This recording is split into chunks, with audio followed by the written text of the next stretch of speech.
सेवा जोहार, नैना बस्तरिया वट्टी दादी।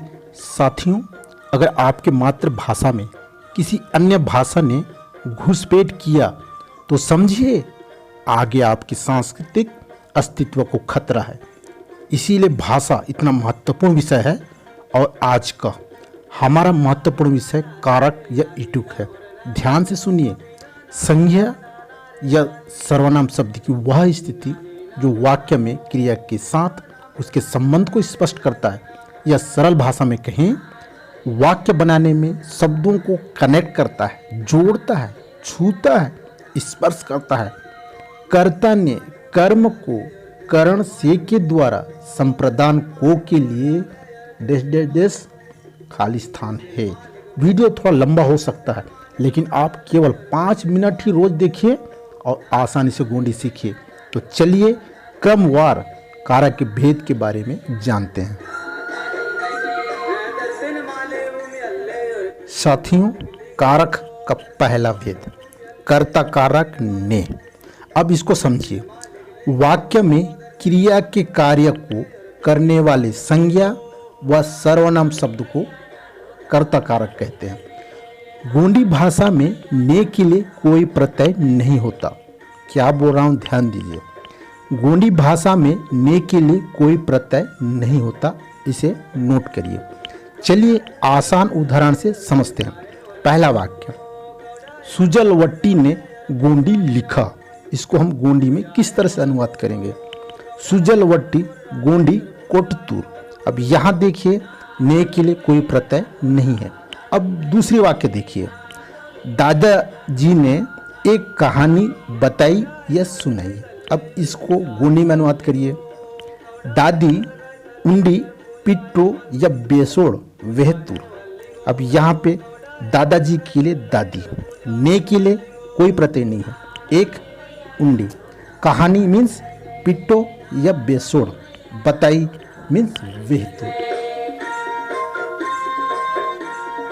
दूसरा कर्म कारक को, इसे समझते हैं। वाक्य में क्रिया के कार्य का प्रभाव जिस पर पड़ता है उसे कर्म कारक कहते हैं। कर्म कारक को एक वचन या उंडी बच्चन के लिए गोंडी में न या तुन कहते हैं। इसे याद करिए, गोंडी में तूफान आ जाएगा। साथियों, अगर किसी क्षेत्र में दूसरी तरह से बोलते हैं तो कृपया कमेंट में जानकारी दीजिएगा। चलिए आसान उदाहरण से समझते हैं। जैसे माँ को बुलाइए, इसका गोंडी होगा यायान केया या यायातुन केया।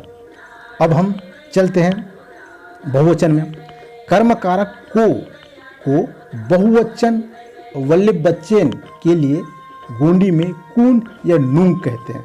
इसे भी याद करिए, आपको बहुत काम आएगा। गोंडी के जड़ को बता रहा हूँ, उदाहरण से समझने का प्रयास करिए। चलिए, धैर्य ने पौधों को पानी दिया। इसका गोंडी होगा धैर्य पदलांग कुन एर हितु। तीसरा करण कारक से के द्वारा, इसे भी समझते हैं। जिसके द्वारा कर्ता कर्म करता है उसे करण कारक कहते हैं।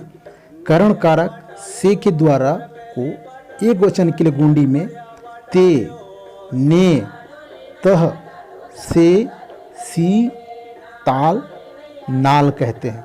ये सब महत्वपूर्ण चीज़ हैं, इन्हें याद करिए।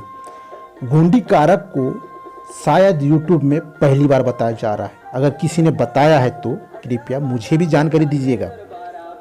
यहाँ पर हम उदाहरण से आसानी से समझते हैं। जैसे धैर्य ने चाकू से प्याज काटा। इसका गोंडी होगा धैर्य कड्रीते उल्ली कदी तूर। यहाँ पे देखिए ने के लिए कोई प्रत्यय नहीं। उसके बाद चलते हैं करण कारक से के द्वारा को बहुवचन के लिए गोंडी में ते, ने, कुन, से, सी, नाल कहते हैं। अब यहाँ देखिए उदाहरण समझते हैं। मनोज ने लकड़ियों से मेज बनाई, इसका गोंडी होगा मनोज कटियांग ते टेबुल पंडतूर। आप लोग भी सुनिए, उसके बाद बोलिए, फिर प्रैक्टिस करिए। चौथा नंबर संप्रदान कारक को के लिए, इसे भी समझते हैं। कर्ता जिसके लिए कर्म करे उसे संप्रदान कारक कहते हैं। संप्रदान कारक को के लिए को एक वचन के लिए गोंडी में काजे, न, ने, तुन कहते हैं। अब चलिए आसान सा उदाहरण से समझते हैं। पूनू ने सुजल के लिए पुस्तक खरीदी, इसका गोंडी होगा पूनू सुजल काजे कागेत अस्तूर। अब चलिए बहुवचन के लिए क्या क्या बोलते हैं।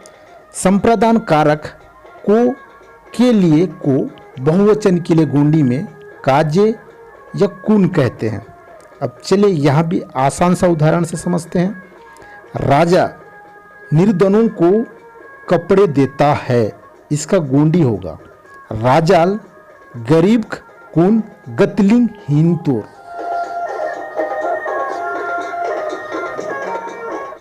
पांचवा अपादान कारक से अलग या पृथक होने में, इसे भी समझते हैं। जिससे किसी का अलग या पृथक होने का बोध हो उसे अपादान कारक कहते हैं। अपादान कारक से अलग या पृथक होने में को एक वचन के लिए गोंडी में तह, ताल, न, ते, से, सीन कहते हैं। चलिए वाक्य बनाते हैं। नदी पहाड़ से निकलती है, इसका गोंडी होगा डोडा मट्टा पसयालता। अब चलिए बहुवचन के लिए क्या क्या बोलते हैं इस बारे में जानते हैं। अपादान कारक से अलग या पृथक होने में को बहुवचन के लिए गोंडी में नाल, कुन, ते, से, सीन कहते हैं। चलिए वाक्य बनाते हैं।